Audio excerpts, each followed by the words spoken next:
When it comes to picking the best director of all time, I think I have to go with James Cameron.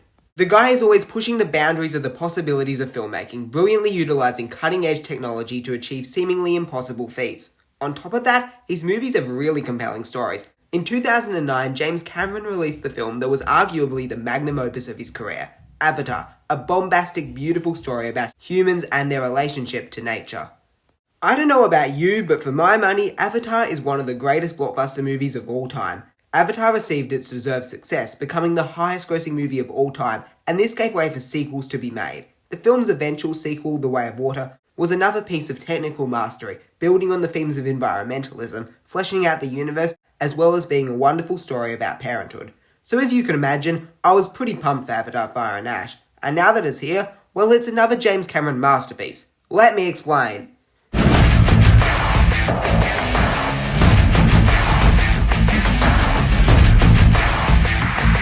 Hi all, I'm the Grinning Critic and I love talking about movies with a grin, and luckily today I can talk about Avatar Fire and Ash with a massive grin on my face as I love this movie. Now I've seen a bunch of people online responding to this movie a lot more negatively than I have. I've seen a lot of people saying that this movie feels too similar to the other movies. And to me, I don't really view that as a negative. Most major film franchises have a formula that each entry largely tries to stick to, because they're part of the same story. George Lucas probably put it best. Again, it's like poetry, so if they rhyme. Every stanza kind of rhymes with the last one.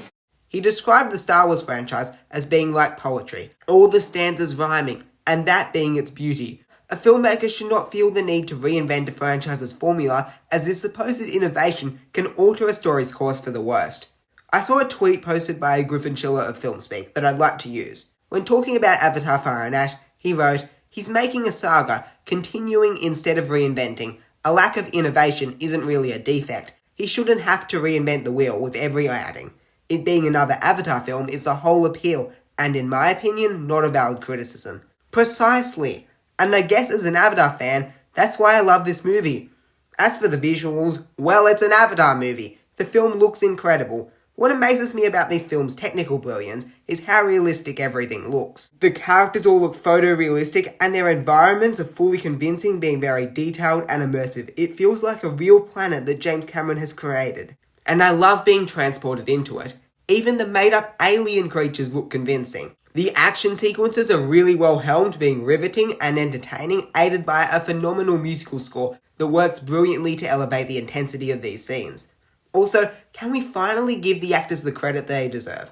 Stephen Lang has been a blast to watch as Miles Quaritch, always being a scene stealer in his part, brilliantly playing the destructive colonialist villain. Sam Worthington remains fantastic at bringing the emotionally complex and layered character of Jake Sully to life, and Zoe Saldana remains an amazing complement to this persona. But the person who really gets nowhere near enough credit for their work is director James Cameron himself.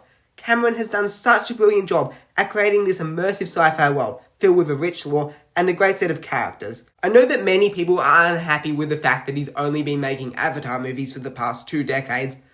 And while yes, admittedly, I'd like to see him make something else, I do really appreciate him for just being bold enough to create his own big world and spending so much time in it. But as far as his actual direction goes, Cameron has done a really great job here at creating a sweeping cinematic epic filled with both grand spectacle moments but also powerfully executed quieter moments. I felt as though this film was the most well-rounded that the characters have been as of yet. Whereas in the second film, I felt as though the Sully family was just the Sully family. They worked as a family, but each individual character didn't really stand out. I felt as though this film really fleshed out every character a lot more, making each of them feel more unique. Even the villains were more complex. In The Way of Water, I felt as though they were somewhat one-dimensional. I really appreciated Cameron's approach here of making the villains more complex, dealing with an array of personal struggles and inner mind conflicts. And Cameron's thematic explorations in this film are as powerful as they ever have been. What Cameron does so well in his films is take complex themes and present them in a universal fashion accessible to everyone. This film serves as an allegory for multiculturalism as a byproduct of colonialism, and the hardships that come from this, and the necessity for progression from the damage of colonialism that can't be undone. As far as the runtime goes, this film clocks in at 3 hours and 17 minutes. This film is undeniably long, but James Cameron does a pretty good job at justifying this runtime, although admittedly sometimes this film does feel a little long. But I appreciate Cameron taking the time to flesh these characters out and give them a chance to breathe amongst the big epic action sequences. So in the whole, I really love this movie. James Cameron continues to make the most thoughtful blockbusters of our time. Fire and Ash is a great third entry in the most consistent running film franchise. I'm going to give Avatar Fire and Ash an A. Thank you so much for watching, and I'm the Grinning Critic, and don't forget to subscribe to me. It'll keep me grinning, that's for sure.